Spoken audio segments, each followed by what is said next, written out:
Hello and welcome to part 7 of Classrooms Without Walls, Creating Video Instruction at Eastern Illinois University. Today's topic is advice for creating instructional videos. So faculty have probably heard me say this many times, but probably the best piece of advice is to start small.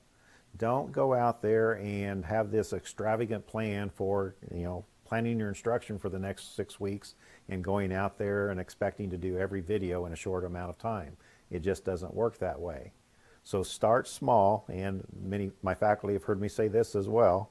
Walk before you run. It's so tempting to see a video like you're watching now with the green screen and the effects and all of the different things, but it's taken me years and thousands of hours of practice to get to this point. Now, I certainly can help faculty, and our ITC Studio B is a great place to take advantage of some of that, because I've been through some of the trials and tribulations and a lot of failures, so I can help get around some of those stumbling blocks right out of the gate. But start small. It's another reason that we keep our videos under 6 minutes. There's many reasons. Number one is the research says 6 minutes is the optimal length. Anything beyond that, our students aren't going to watch, and if they're not watching it, we've lost the battle before we've even begin. So that's one reason. A second reason, I just mentioned in the last video talking about bandwidth. A smaller sized 6-minute video is going to be smaller than a 20 or 30 or a 1-hour video, and file size matters when it comes to delivering content online. So there's many different reasons. And then I guess the third reason is, if you mess up on a video, if you're trying to do a 30 or 40 or a 50-minute video, nobody's perfect for that amount of time. I mean, that's why Hollywood studios, have hundreds of people on staff, and to take one, take two, take three, they do it until they get it right. But in the end, you end up with a 2-hour feature premiere, but those are made up of many individual small takes to get things to that level. So start small, walk before you run. Second thing, and this is highly recommended, and I tell our student teachers have to do videos all the time out in the classroom, is use rapid prototyping. Take a project from start to finish, and we're all going to experience it. I've experienced this many times. Something's going to go wrong. If it can go wrong, it will. I've done what I thought was, well, there's the perfect take, only to find out that I didn't turn my microphone on. All right, so I always test my equipment before I go out and do my final recording and things, because there's just so many different things that can go wrong. There's a lot of moving parts in creating an instructional video. And then third, iterate, continually improve.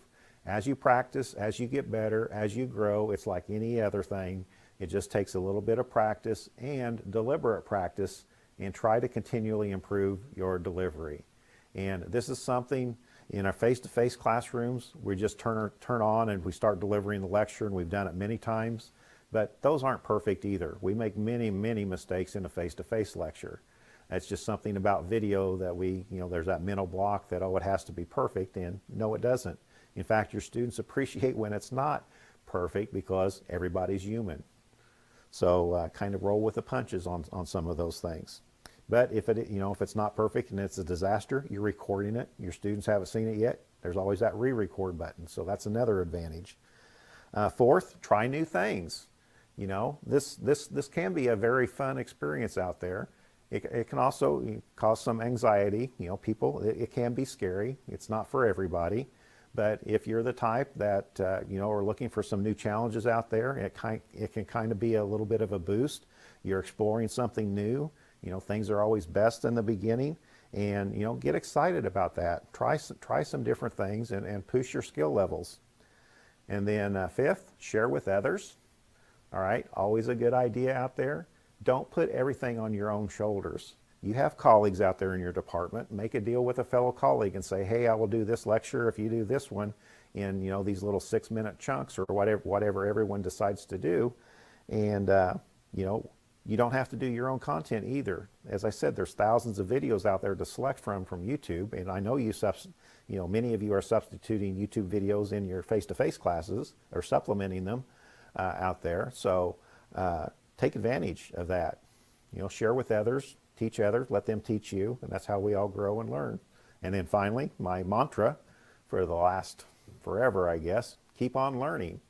You know, we're out there, lifelong learners. There's always something new to learn. It's kind of the spice of life out there, and enjoy. And then I guess if I would add another one, it would be don't take yourself too seriously. You know, kind of get over yourself. You're not perfect. I'm not perfect. I'm kind of an introvert by nature, so this is very difficult for me. It took me a long time. I've done, you know, probably thousands at this point. But in the beginning, I struggled. I really did. And it just takes practice. And I'm going to leave you from this section with the quote from the Flipped Classroom book from Jonathan Bergman and Aaron Sams. You know, perfection's great, but in the book they have this quote: "Do I want this video perfect, or do I need it Tuesday?" And that's kind of the position where we're in right now. And as a K-12 classroom teacher, we don't have the luxury of time as higher ed, you know, delivering this online content in this 100% format. We don't have the luxury of time. So we do the best that we can. We make our best efforts, and our students appreciate that work. And, you know, it all works out in the end. So that's it for this one. Until next time, I'm Tom Grissom. Keep on learning.